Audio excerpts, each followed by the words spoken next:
knows is strong here at Stafford. This is his home turf and his home base. So he'll be tough to beat as well. And never count out Jim Mavrogiannis, Butler, or Tom Fern, the Japan champion, or Michael Ray. Michael Ray is also another one of those guys, like Gamba Quarter.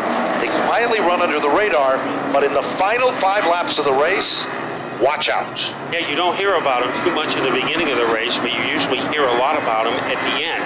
You see that 17 SK modified on the infield. That is Glenn Reen's SK, so right after he finishes this race, he will climb into his SK and get ready for 40 more laps. He certainly will. And again, I want to remind you that our late model contingency partners include Mr. Reuter Plumbing, New England Racing Fuels, Sunoco. Here they come. Chris Gambato looks him over. Double greens are flying. And down into turn number 1, it looks like Paul LaRue. Oh, we've got a problem. Car number 17 got locked together with the number 04 car of Skip Brunig. Brunig's car has heavy damage to the front. Sure does. Josh Wood is able to move it slightly as he tries from our late model field. Trying to do it again. They got as far as turn number 1, but there was a lot of smoke and a lot of congestion heading into the corner. Jim Mavrogiannis in third. It's been a while, a couple of years since Jim Mavrogiannis has won here at Stafford, but he is one of those guys who started their career in the 80s, along with Tommy Butler and Tom Fern. They have been around this game for a long time. Skip Brunig, another veteran. So you have to watch those guys who have been around the block a few times, because they usually save their best stuff for when the spotlight is shining on them. Right now, the spotlight is shining on Paul LaRue as he gets ready to go to work against the hammer, Rich Hammond. Rich Hammond, usually tough in the beginning of a late model race, and right now he is staying with Paul LaRue step for step as they blow towards their way into the second corner. Paul LaRue has a slight advantage on the bottom as Hammond continues to run high, wide, and handsome in the outside lane. Meanwhile, look at the battle for the third spot.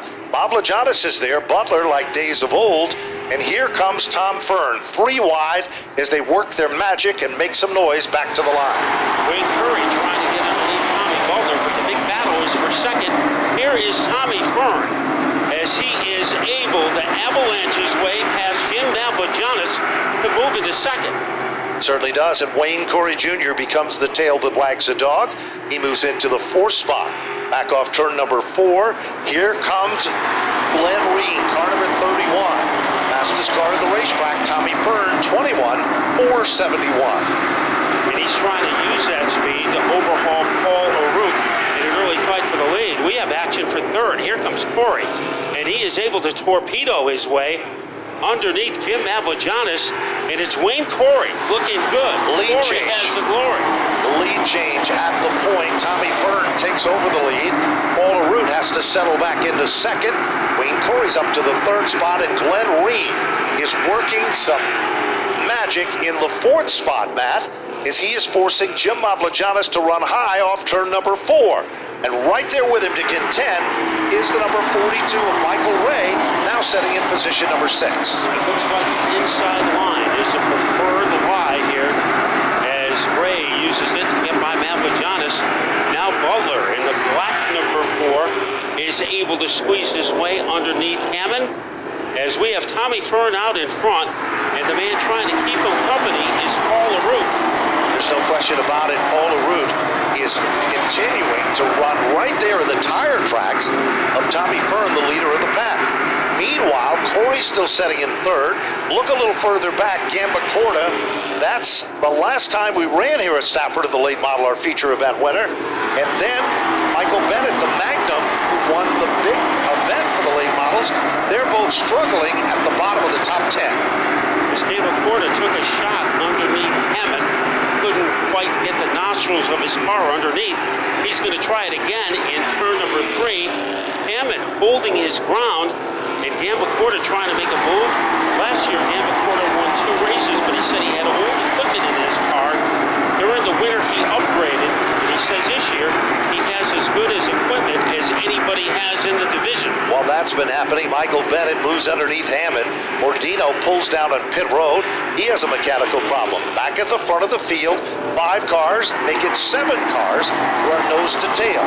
Tom Fern looking as good as he did last year when he won the championship at the point. And Paul Arup, very consistent, very strong, still sitting in the comfort zone in second. Wayne Corey is trying to reel him in. Glenn Reen is still holding on to the 4th spot, and Michael Ray is up to 5. Tom Fern continues to set the pace with the fastest lap of the race. And that best lap was 21.197. So that is smoking your way around the Stafford Motor Speedway. Skip Bruning is a man in front of him in car number 04. And right now, Corey is making a racket. He's getting a little rambunctious as he tries to figure out a way to roar his way past Paul Arup in car number 82. Arup is only leading in second by a fingernail. Certainly is, and remember, Wayne Corey just does this part-time. He's a family guy with a young family, and he only comes out and runs, well, just a few race events. But he's showing that he can run with the big dogs.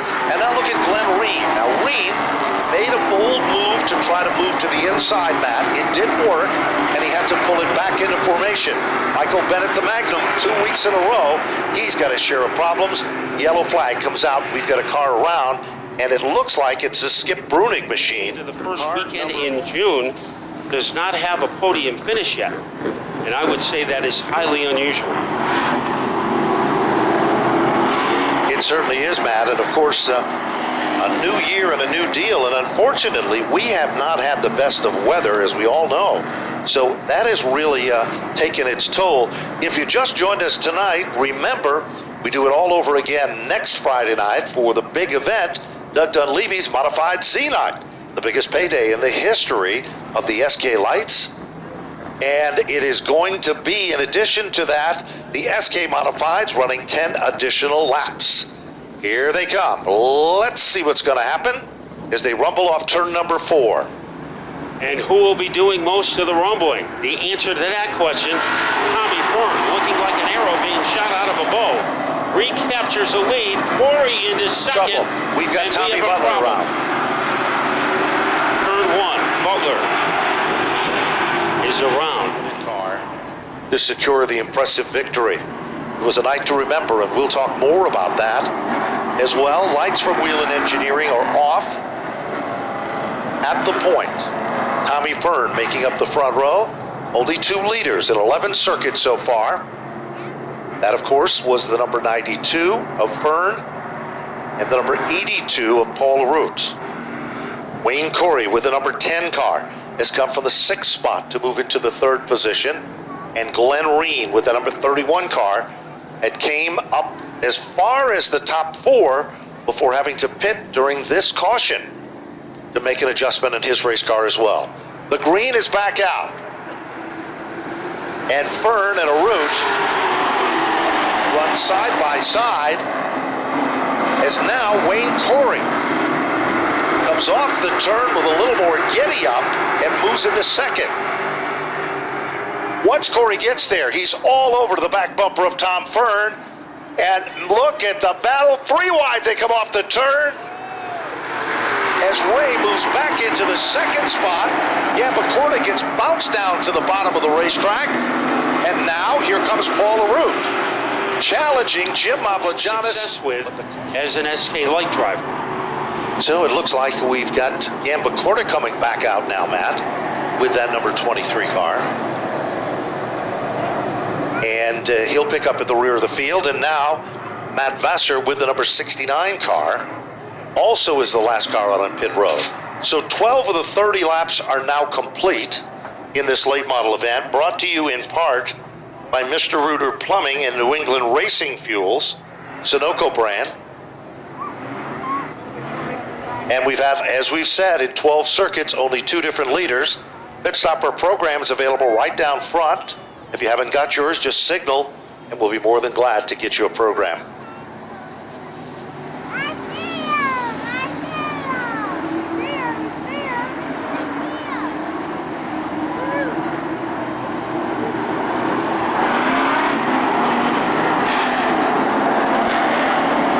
Lights are off on the safety vehicle.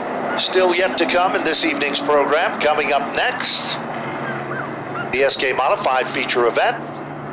Highlighting them, the junior stars of NASCAR, the SK Light Modified feature, and the MTS, the Modified Touring Series Exit Realty 125.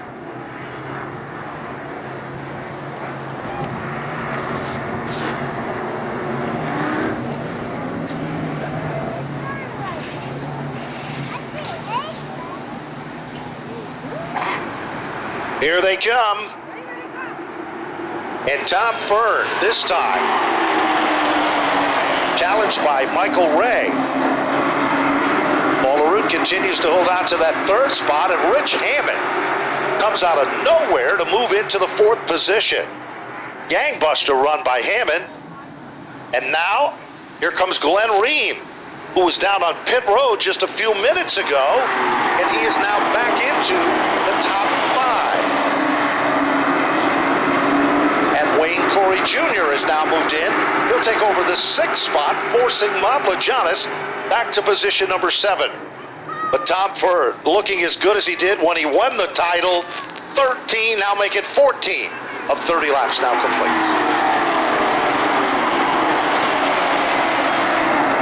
Here comes the number 31 machine of Glenn Reen. Boy, Reen will not give up. He certainly will not, Matt. He's been on pit road on 2 occasions and now has surfaced among the top 4 cars. Halfway down and halfway to go. And Wayne Curry trying to carpool his way on 28 of Rich Hammond. He is halfway there, 3/4 of the way there, and it is Curry who is able to jet stream his way underneath Rich Hammond. Meanwhile, a little further back in the field, the number 11 car for Tyler Leary and the Michael Bennett machine, along with Josh Woods, are struggling. Usually those cars are up front. They're struggling at the bottom of the top 10.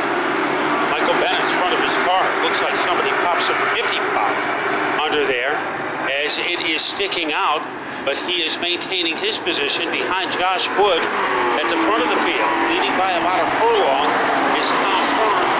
Ray safely in second, but trouble for Hammond. He is sideways, headed to the wall. Sure is. He literally tags a wall, a light brush with the back end of his race car. Hammond, the first quarter of this event, he really was very strong and very consistent and very impressive before all of a sudden he was involved in a jingle, and now that car, they're checking on the right rear of that machine at the end of pit road. That's his MO. He is always very tough in the beginning stages of the race. He certainly lived up to that tonight.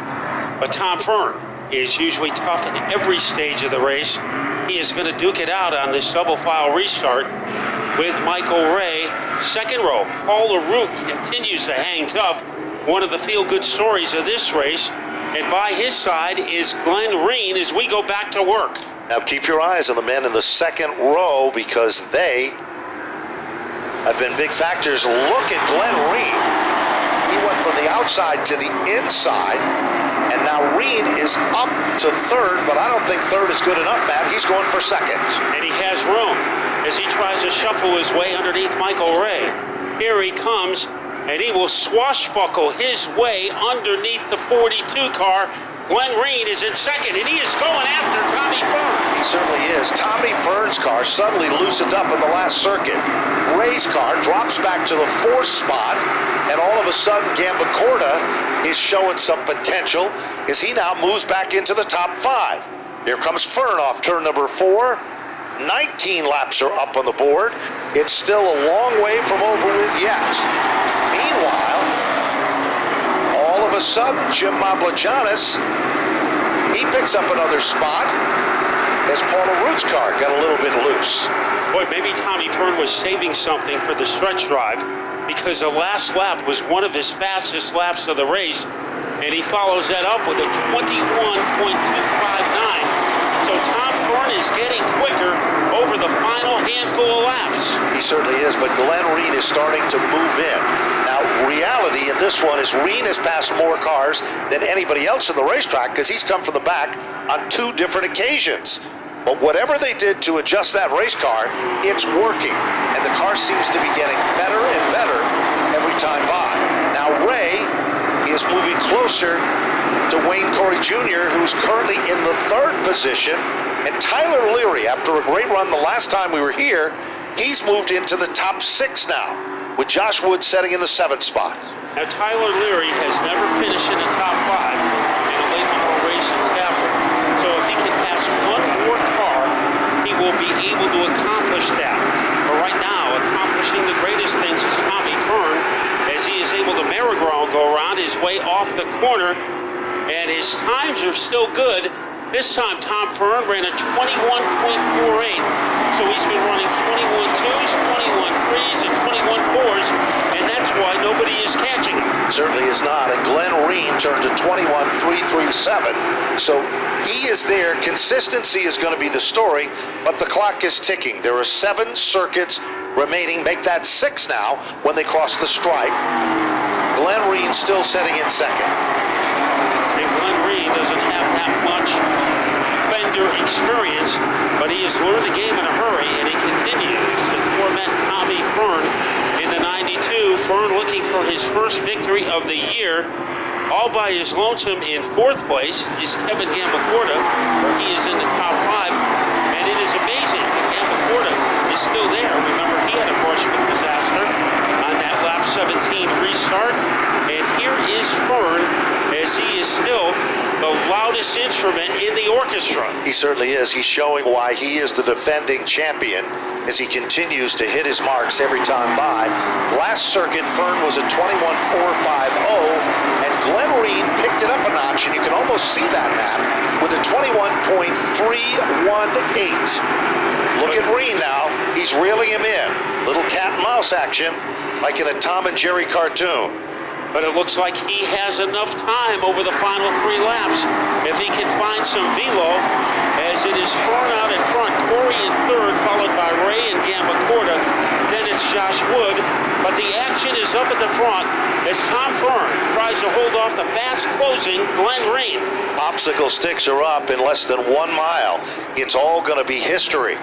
Bottom of turn 1, Fern, that time, he picked it up more than a notch, 21.347. Glenn Reen, a 21.462, Matt. That tells you the story with that one, as now Fern sees the white flag, but there's no surrendering in the battle for the lead. This could be a coronation lap for Tom Fern as he rockets his way into the 2nd corner. Reen has a half a lap in which to make a move. Reen is trying hard, but Tommy Fern is in command. Off turn number 4. The defending champion is showing championship style. Tommy Fern will take down an impressive victory in the King Ward Coach Lines machine. Glenn Reen will finish in second. Get ready to go to Napa Victory Lane. And Glenn Reen now getting out of the race car, as Tom Fern gets out of his race car as well. But we're going to send down to our good buddy John Gates to interview Glenn Reen. Okay, guys, congratulations, Glenn. Man, a good run in the 31 car. Came in for a pit stop, came back out, and you were just dynamite.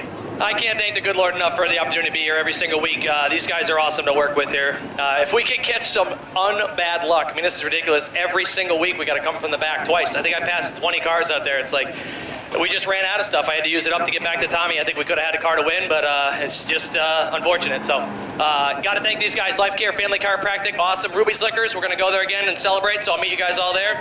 I got to thank TA Engines, Awesome Power, RRC Race Cars, just this whole entire Alpine Tree Service, Sunoco Race Fuels, Squid Decals, Wheeling Engineering, great people, GP Fence. Got to thank the fans for coming out too. All right, there he is, man. Good guy right there, 2nd place. Go get him in the SK Modified main event. Let's talk to our 3rd place finisher, Wayne Corey Jr. Wayne, come on over here. 3rd place, the number 10 car. Looking good, man. I tell you what, the 10 was rocking tonight. Got a couple times you got a little bit sideways there. You know, when I got sideways over there, I got on the brakes pretty hard. My fault, but I don't know. My brakes just completely locked up coming out of 4. Weirdest thing that's ever happened to my car. Anyway, I'm glad we made a comeback. I'm glad we're on the podium. Obviously want to be up there, but you know, we'll take a podium any night. How about some sponsors on the number 10?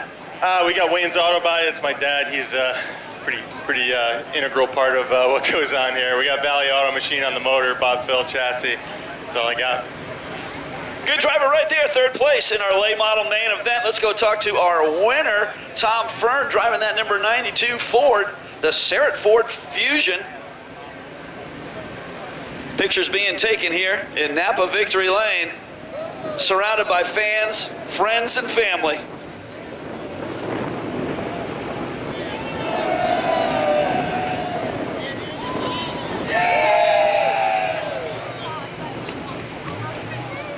Okay, let's get in here and get a word with Tom Fern as he goes to Victory Lane.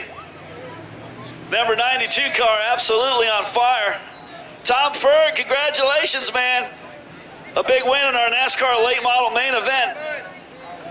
Able to withstand some restarts there. Good job, Tom. Good to watch you out there, and congratulations on the win. Yeah, I can't do it without the best crew here at Stafford. My guys here, they work hard day in, day out on this thing, and man, we've been struggling the last couple weeks. Our finish has been decent, but we just missing that a little bit extra. We made a couple adjustments tonight, and it really came to tuition here. Really went going good, and I knew we had something for the future, but I couldn't do it without King Ward Coach Lines, Safe Go Foam, Sun Valley Fire Equipment, Whip Sporting Goods, Guns and Gears, Sarah Ford, and JR Sweeping, man. All those people, every one of them helped this race team be here every week. Holly's Auto Repair, that's where I work. My boss gives me a half a day on Friday. Got to thank him for that, or else I couldn't be here. But my wife, my crew, like I said, my family, it's a whole bunch of people to get this car in Victory Lane, and I like for them to celebrate with me. There he is, NASCAR late model feature winner Tom Fern goes to Victory Lane in the number 92, back up to the tower. Well, he got a very, very excited group down there in the winner's circle. Want to remind you, it's not too late to purchase your official souvenir.